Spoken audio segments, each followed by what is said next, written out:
Hi everyone.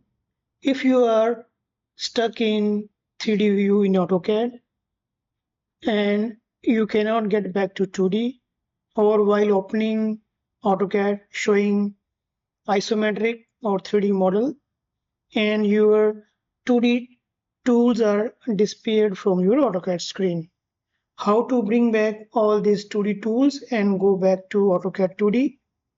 Let's start. First, we have to change the solid to wireframe. Click here on wireframe and click on top view. We are here in wireframe and top view. Now if you want to see your 2D ribbons here, we have to click here this gear icon. Here we have to select drafting and annotation. You can see now you are in the AutoCAD 2D. Here you will find all your 2D tools and you can draw your 2D drawing in AutoCAD. In this way, we can come back to AutoCAD 2D from AutoCAD 3D.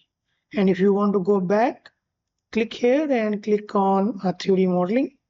You will be in the AutoCAD 3D and you will find all these 3D tools here for the 3D modeling purpose. And here click on home and you will see again the isometric view.